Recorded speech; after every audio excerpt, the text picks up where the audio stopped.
చెప్పరా. నీ టెండర్ మనకు రాలేదా? నువ్వేం చేసినా సరే టెండర్ మనకు వచ్చేలాగా చూడు. ఎంత డబ్బైనా పర్లేదు, ఎవరైనా లేపేయండి, ఏమైనా పర్లేదు, టెండర్ మనకు వచ్చేలాగా చూడు. ఎప్పుడైనా నాకు ఫోన్ చేసి పెట్టి.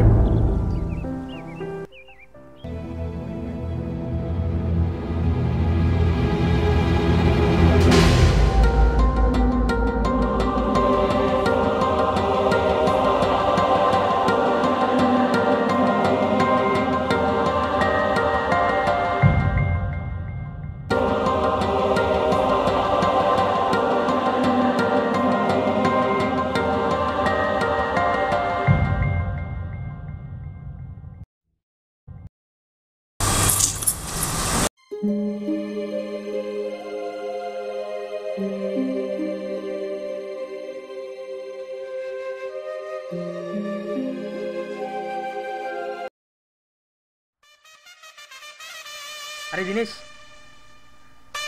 దినేష్, ఏంటి అలా ఉన్నావు? ఏం లేదు లేరా. ఎప్పుడొచ్చావు నువ్వు? ఇప్పుడే వచ్చా. అసలేంటి అలా ఉన్నావు? ఏం లేదు లేరా, రా కూర్చో. కూర్చున్నావు లేరా. నీకు ఏంట్రా కష్టాలు? 2 చేతుల సంపాదిస్తున్న డబ్బులున్నాయి, ఆస్తి ఉంది. నిన్ను మించిన సంతోషం ఆడుకొని చెప్పు. మనలందరిలో బాగా ఉన్నట్టున్నావు, ఎప్పటి నుంచి వస్తున్నా కూడా. ఇంకా ఏంట్రా నిన్ను మించిన ఆనందం ఆడుకొని చెప్పు.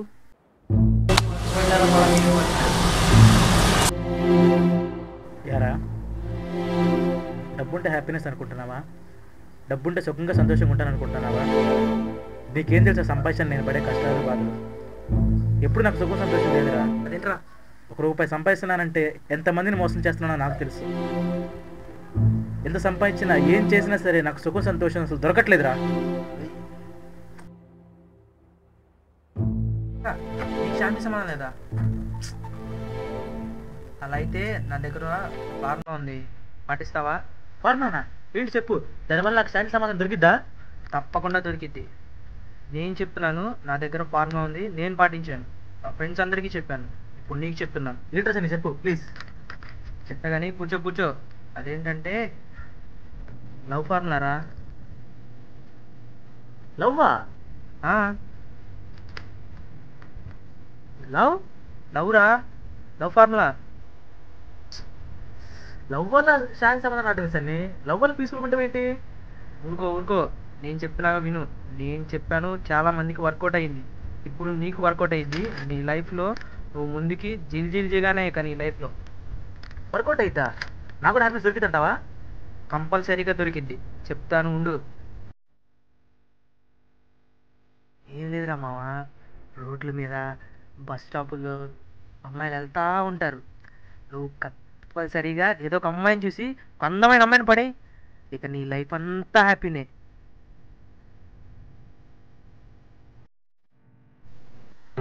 సన్నిగాడు చెప్పిన రోడ్లన్నీ ఎక్కాను, కానీ ఏం లాభం లేదు. ఆఖరికి ఇంకెలా బస్ స్టాప్ వచ్చి నుంచి అవుతూ వచ్చింది. చూద్దాం, ఇక్కడ నా అమ్మాయి దొరుకుతుందేమో. ఇప్పుడు అమ్మాయి ఉంటుంది.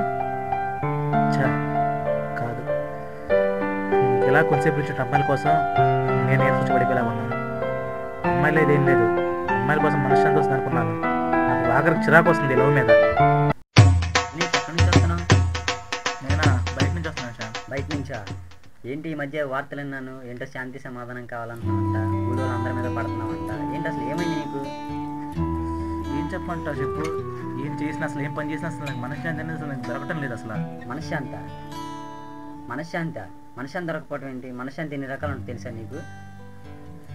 ఎన్ని రకాలు కాదు శ్యామ్, అసలు ఎంత సంపాదించినా ఏం చేసినా అసలు నాకు మనశ్శాంతి దొరకటం లేదు. నీకేంటి బాగానే సంపాదిస్తున్నావు కదా, 2 చేతులు సంపాదిస్తున్నావు, బండి మెయింటెనెన్స్ చేస్తున్నావు, ఇంకేంటి నీకు మనశ్శాంతి లేకపోవడం ఏంటి? అసలు ఎంత సంపాదించిన లాభం చెప్పు. ఉండట్లేదు నాకు, అసలు నాకు ఉండట్లేదు మనశ్శాంతి. నీకు ఇప్పుడు మనశ్శాంతి కావాలి అంతేనా? అవును.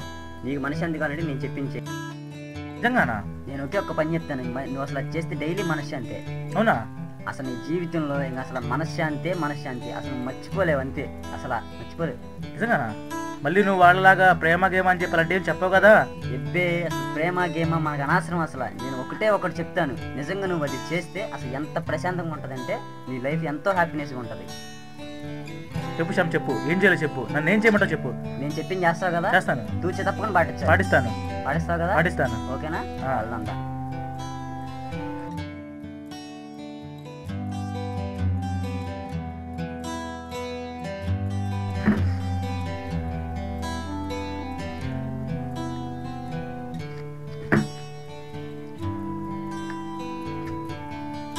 శ్యామ్ చెప్పాడు మందు తాగితే మనిషి అంత దొరుకుతుందని.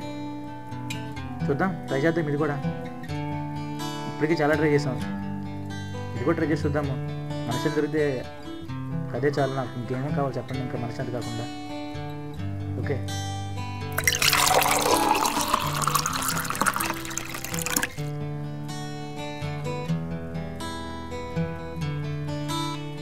ఇంటికి ఎలా ఉంది వాసన? సర్లే తాగి చూద్దాం, మనిషి దొరికిందిగా, తాగుదాం.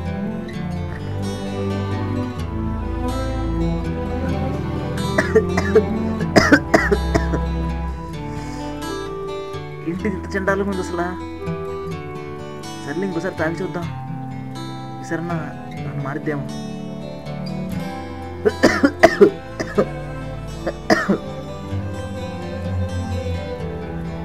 ఏంటిది ఎలా ఉంది అసలు? శ్యామ్ చెప్పాడు మంది తాగితే మనిషి వస్తుందని, కానీ ఏంటి అసలు ఇంత దరిద్రం వచ్చి మందు తాగినా సరే నాకు మనశ్శాంతి దొరకటం లేదు. ఎలా దీనిలో కూడా అసలు నాకు మనశ్శాంతి అనేది లేదు. ఎలా దొరికిద్ది, ఎలా దొరికిద్ది? దినేష్,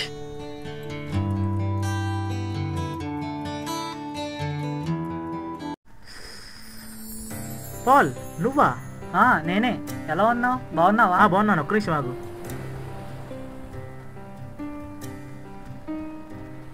ఏంటి పాల్, ఏంటి అసలు ఈ మధ్యన నాకు కనపడట్లేదు సరిగ్గా అసలు? అంటే కొంచెం బిజినెస్లో కొంచెం పనులు ఉండడంతో బిజీగా ఉన్నాను, అందుకే నేను కలవలేకపోయాను. ఓహో అలాగా. అవును, మొన్న నాకు రమేష్ కనిపించాడు. ఏంటి శాంతి సమాధానం అని అందరిని అడుగుతున్నావంట, అసలు ఏమైంది నీకు? అందరికంటే బాగా యాక్టివ్గా ఉంటావు కదా. ఏం చెప్పమంటావు పాల్, ఏ పని చేసినా ఎంత యాక్టివ్గా ఉన్నా సరే నాకు మనశ్శాంతి దొరకటం లేదు. మనశ్శాంతి కోసం వెతుక్కుంటూనే ఉన్నాను ఎక్కడైనా సరే, కానీ నాకు దొరకటం లేదు ఎక్కడ. పైగా ప్రతి వాళ్ళు నన్ను ఆడుకునేవాళ్ళే, ఎవరో మన ఫ్రెండ్సే, ఎవరో కూడా కాదు వాళ్ళు.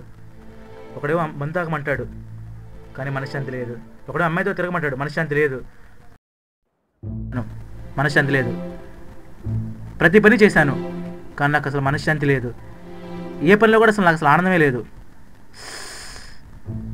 అసలు నేను బ్రతకడమే నాకు అసలు వేస్ట్ అనిపిస్తుంది పాల్. దినేష్, నువ్వు అలా అనుకోవద్దు దినేష్. కంపల్సరీగా నేను నిన్ను కలుస్తాను. నీ ఫోన్ నెంబర్ నాకు ఒకసారి చెప్పు. చూద్దాం, వీడు కూడా అందలాంటి వాడు, లేదా నిజంగా ఒకవేళ నాకు మనశ్శాంతి కలిగిస్తాడో లేదో చూద్దాం.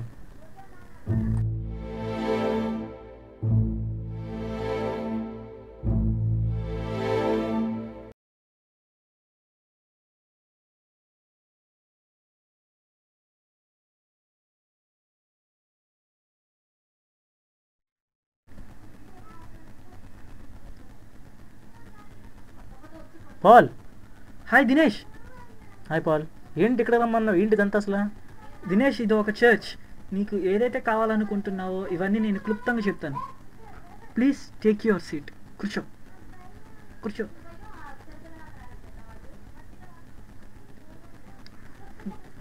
దినేష్, ఇంతకీ నీ ప్రాబ్లం ఏంటి అసలు? నా ప్రాబ్లం ఏంటంటే నేను ఏం పని చేసినా నాకు మనశ్శాంతి దొరకటం లేదు. మనశ్శాంతి కోసం ఎన్నో చేశాను. ఒక ఫ్రెండ్ వచ్చి తాగమన్నాడు, ఒక ఫ్రెండ్ చమ్మలు తిరగమన్నాడు, డబ్బు సంపాదించాను, ఆస్తుంది అంతస్తుంది, అయినా నాకు మనశ్శాంతి దొరకటం లేదు. అసలు మనశ్శాంతి కోసం ఎన్నో చేశాను, అసలు నాకు మనశ్శాంతి దొరకటం లేదు. ఇప్పుడు మనశ్శాంతి కావడం అసలు ఏం చేయాలో చెప్పు. అసలు ఏం చేయమంటావు చెప్పు, నువ్వేం చేయమంటావు చెప్పు. వాళ్ళలాగా అమలు తిరగమంటావా, ముందు తాగమంటావా, డబ్బు సంపాదించమంటావా? ఎవరిని నేను చేశాను కానీ నాకు మనశ్శాంతి దొరకటం లేదు, మనశ్శాంతి దొరకటం లేదు. దినేష్, ఇంతకీ నీకు ఎవరు చెప్పారు మనశ్శాంతి కావాలంటే లవ్ చేయి, లేదంటే డ్రింకింగ్ చేయి, లేదంటే యోగా చేయి? అసలు ఇవన్నీ ఎవరు చెప్పారు? నేను ఈ మాకు చెప్తాను, అది ఫాలో అవుతాను. చూడు దినేష్, నీకు నిజంగా నీకు పీస్ రావాలన్నా, నీ జీవితంలో హ్యాపీనెస్ కావాలన్నా, నేను నీకు ఒక వ్యక్తి పరిచయం చేస్తాను. అతని పేరు జీసస్ క్రైస్ట్. ఎవరు? జీసస్ క్రైస్టా? ఎవరు జీసస్ క్రైస్ట్ అంటే? ఎవరు ఒక దేవుడు అంటారు, మనుషుల కోసం ఏమైనా చనిపోయారని చెప్తారు, ఇతను మనుషులు చంపేశానంటారు, అతనే నా జీసస్ క్రైస్ట్ అంటే? ఆయన నాకెలా సమాధానం కలిగిస్తాడు చెప్పు? ఒక మాట చెప్పనా, ప్రతి ఒక్కరి దగ్గరికి నేను సమాధానం కోసం విధంగా చెప్పాలంటే వెళ్ళి నేను అడుక్కుంటున్నాను, నాకు సమాధానం కావాలి, శాంతి కావాలని. కానీ నాకు ఎక్కడ దొరకట్లేదు. ఇప్పుడు కూడా నువ్వు చెప్తున్నావు జయశ్రేష్ చెప్పి, నిజం చెప్పుకోవాలి, ఇంకా నాతో మీరు ఆడుకోవద్దు. నిజంగా ఇదే నా ఆఖరి ప్రయత్నం అనుకుంటున్నాను. నువ్వు చెప్పింది నేను పాటిద్దాం అనుకుంటున్నాను.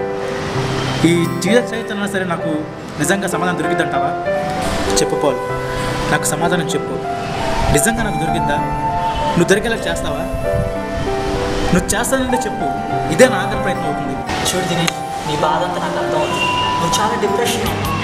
చూడు దినేష్, జీసస్ క్రైస్ట్ ఎవరో ఆయన 2013 సంవత్సరాల క్రితం ఆయన ఈ భూలోకానికి వచ్చి నీకోసం నా కోసం చనిపోయాడు. నువ్వు ఎన్ని గ్రంథాలు చదివినా, ఎన్ని బుక్స్ చదివినా జీసస్ క్రైస్ట్ గురించి చదువుతుంటే ఆయనలో స్వార్థం లేని ప్రేమ కనిపిస్తుంది. మళ్ళీ నువ్వు ఫ్రెండ్షిప్ ఆయన ఏమన్నాడో తెలుసా? నేను ఒక ఫ్రెండ్లా కూడా ఉంటాడు దేవుని, నీకు అన్ని విధాలు ఆయన గైడ్ చేస్తూ ఉంటాడు. So you believe Jesus Christ. Okay, నాకు శాంతి సమాధానం కూడా దొరుకుతుందా? శాంతి సమాధానం అన్నీ జీసస్ క్రైస్ట్ ద్వారా అన్నీ లభిస్తాయి. Believe Jesus Christ. నీకు ఇంకా జీసస్ క్రైస్ట్ గురించి తెలుసుకోవాలనుకుంటే ఈ యొక్క బైబిల్ చదువు. ఆయన గురించి, ఆయన లైఫ్ హిస్టరీ గురించి, ఆయన జీవించిన విధానం గురించి మొత్తం ఈ యొక్క పరిశుద్ధ గ్రంథంలో రాయబడింది. సరే పాల్, ఈ బుక్ అదే నువ్వు బైబిల్ అంటున్నావు. దీన్ని పట్టుకోగానే ఏం తెలియని ఫీలింగ్ ఒకటి కలుగుతున్నాను. నిజంగా నువ్వు చెప్పిన మాటలు నాకెందుకో అది వర్కౌట్ అవుతుందని నాకు అనిపిస్తుంది. ఇది పట్టుకుని దగ్గర నాకు నమ్మకం వస్తుంది, జరుగుతుందేమని చెప్పి ప్రయత్నిస్తాను. నువ్వు చెప్పినట్టు తప్పకుండా ప్రయత్నిస్తాను. పాల్, నువ్వేనా అనుకున్నట్టే మీకు ఒక మాట వచ్చాను. చెప్పు. నేను రోజు బైబిల్ చదువుకోవచ్చా? షూర్, ఏమో నువ్వు రోజు వచ్చి ఇక్కడ చదువుకోవచ్చు. ఓకేనా? Okay, thank you. ఓకేనా?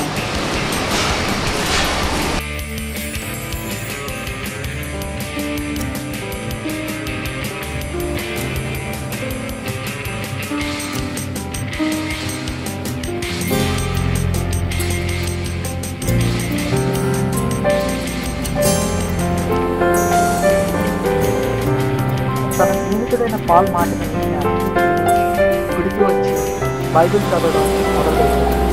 మెల్లమెల్లగా బైబిల్ అర్థం చేసుకోవడం మొదలుపెట్టాడు.